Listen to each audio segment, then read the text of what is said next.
Okay, so where are we at with this Kobbie situation? Because we've seen quite a few things happen during today. We saw Darren Lewis, shout out Uncle Darren, at the Mirror. That was funny. That was funny this morning with Darren because he put it out and like 30 minutes later it was like he's not leaving, and everyone was going crazy. Did he do a separate thing? He didn't. He didn't do a separate one. He put his thing out going, Kobbie wants to leave permanently. Well, he said to Man United, I want to go to Napoli. And there's like was it a 4-year deal, he said, or something on the table. Yeah, on the table. And then Fabrizio, like 20 minutes later, like it was within the hour, was like, he's not leaving. And everyone was like, see, but Darren puts that if you read the article, he says that too. The article, he says Man United have said no.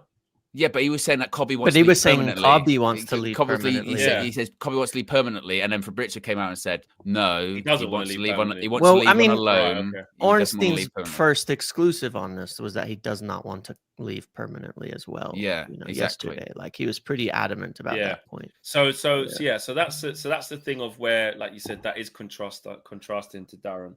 That Ornstein and like you said, Romano are not going with a permanent line. It's very much he wants to leave on loan. He does actually, he doesn't want to sever his ties with Man United. He just wants to leave for now. So with all of that in mind, and if we rewind to the Ornstein bomber that dropped last night, that he does actually want to leave. Though that is what is true. Not permanently. Let's leave that. But he does want out, and the club are saying no. Ruben Amorim is saying no. Fight for your place. Now that's been met with some fans saying, absolutely, you're 20, knuckle down. If you want to spot as much as you say you want to spot, go get it. Others are saying, mate, the manager's already said you're only competing against Bruno. That's an impossible task. He starts every game. He never gets taken off. We just discussed that. Good afternoon, Minos. Big up to you. We see you in the chat. It's going to be an almost impossible task for him to get games. And how on earth could he not be competing with the likes of Ugarte and Casemiro? Why is it only Bruno? So where do we stand on this? Because we're now got a player who really does want to leave for the short term, and we're not letting him. Yeah. I mean, one thing I want to make clear, because answering that donation earlier, what I said many times was the club are not interested in selling him. And I think that's become really clear. Like that is true here. Yeah. The club are not trying to get rid of him. That's what I've been saying for 6 months. That's what I was insistent on earlier in the week, because there was a bit of a narrative being created that the club are trying to force him out. But now it's flipped 2 days later to the opposite. And the club are saying, absolutely not. You're not going anywhere. It's him. We don't want you to leave at all. It's him, and not permanently either. Yeah. That's the thing. In an ideal world, he would like to stay at United for the long term. We can see that.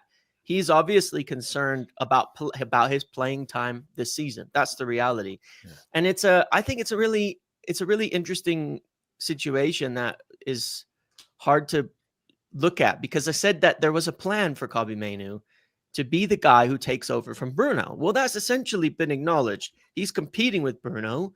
He's probably going to take over from Bruno, who's very likely going to leave next year at the latest. We can kind of see that now. It's all bubbling and building towards Bruno Fernandes leaving next season. There's been articles this week from like Chris Wheeler at the Daily Mail saying he's probably going to leave next season. Even possible. You're getting still things today, I think, saying he could go to Saudi even in the end of this window. It's still slightly possible, even if very little.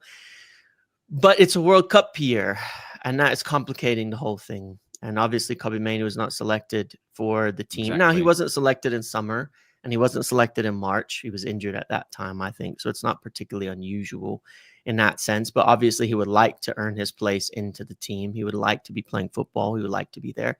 And he does have this problem of running up against Bruno. Bruno, as you said, Bruno the undroppable, Bruno the unsubbable, Bruno the eternal, right? I mean, you could put all these labels on Bruno that we'd want to, because he's always playing.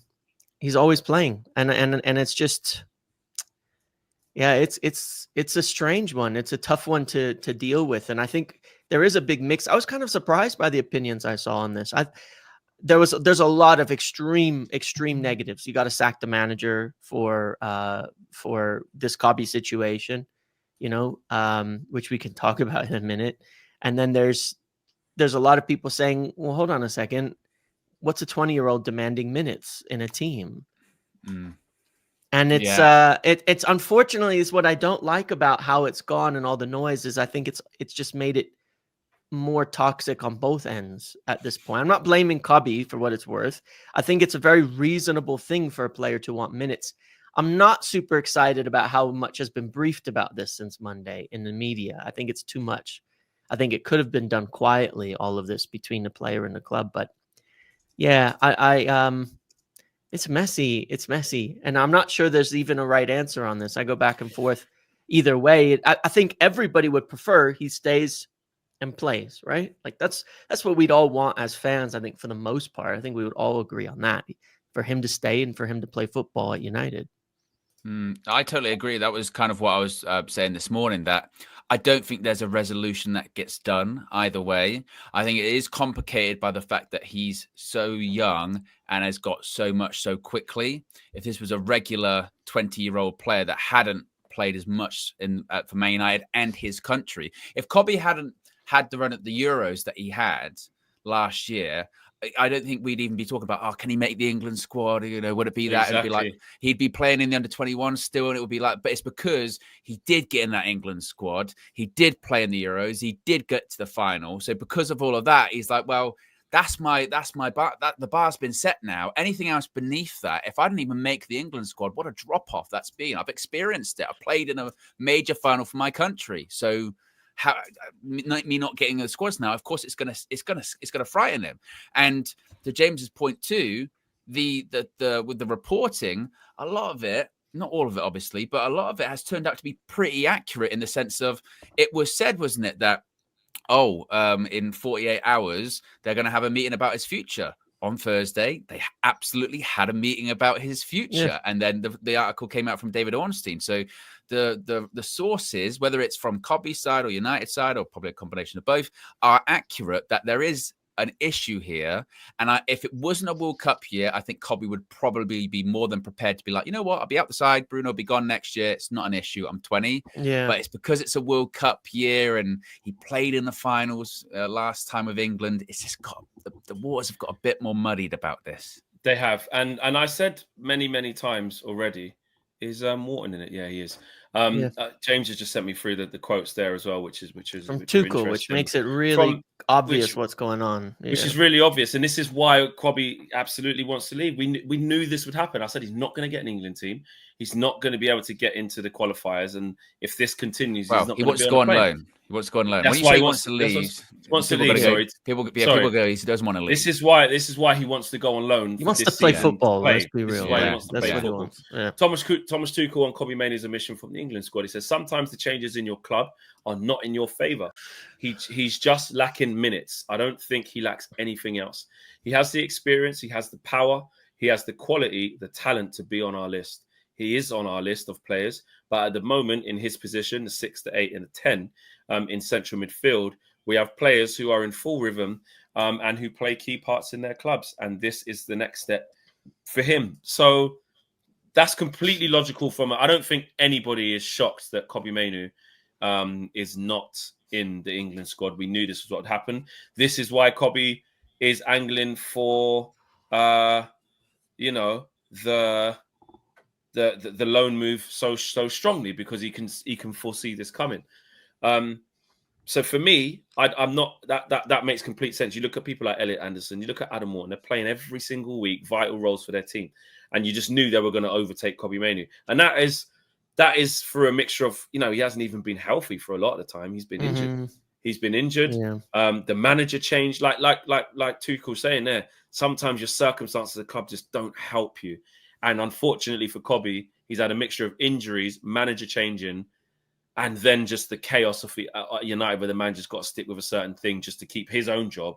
And he hasn't really had a chance to look at him and then, to include him in that way. And then you look into this season, the manager has made a decision to say, you're now competing with Bruno Fernandes. Kobbie wanted the loan. He's not going to get a loan. So now what are Kobbie's options now? Well, he has to. Do you think he got call, by the way, from Thomas Tuchel? Do you think, again, that's not... I think what so. Started this, 100%. Yeah. Because this was bubbling in the sense of, obviously... Because it's only been 2 games. It's too fast if there wasn't like an exterior force acting upon the situation. It's too quick otherwise. it feels like it's been bubbling for a while in the sense of obviously the contract stuff's gone on and all that stuff. And then obviously he hasn't played those first 2 Premier League games, which exacerbated it a bit. But it feels like there was smoldering flames there. And then something has happened earlier this week or whatever that's just poured a lot onto that fire. And it feels like it's probably like a phone call or some kind of thing of like, hey, you're not in the squad. And just by the way, if this carries up, I can't pick you as often as maybe you want. So just so you know, kind of thing. Which feels like then suddenly Kobbie, he wants to go on loan. Suddenly Kobbie, maybe he wants to leave. And it started something. It feels like it started something. But again, I don't think there's going to be a resolution. I don't think anyone's going to be happy. He's going to stay. Well, and so this is what I'm saying. So with this, Kobbie's going to stay, and here's the bit of where I really want to see what people's thinking about this is. And you guys in the chat, let us know. This is exactly what it's about, right? Do we think that the window shuts, the noise goes away? Kobbie clearly is unhappy because he wants to go on loan and he's not been allowed to go on loan. He doesn't think he can get past Bruno, or some people may say he doesn't have the stomach to put your head down and work hard enough. I don't know, whatever people think. How do we think this is going to play out? Is Kobbie going to get enough game time? When we're like, don't worry, there's enough games, he'll play enough. Will it be off the bench because, Mbeumo might come off and then that puts Bruno into the 10 and then Kobbie gets to come on? Is there a way in any game where we see Bruno not start in that central midfield position where he's on the bench and Kobbie plays? Or is it more of one of Koeman and Mbeumo? They're not going to start every single game. There's going to be rotation. Sometimes Bruno will start in those 10s, and when he does, Kobbie will start in the 6. And then is that going to be enough by the end of the season, coming to looking at getting on the plane to go to England and just Kobbie's development? Is that going to be enough? Is he going to be happy with that? How do we feel with that?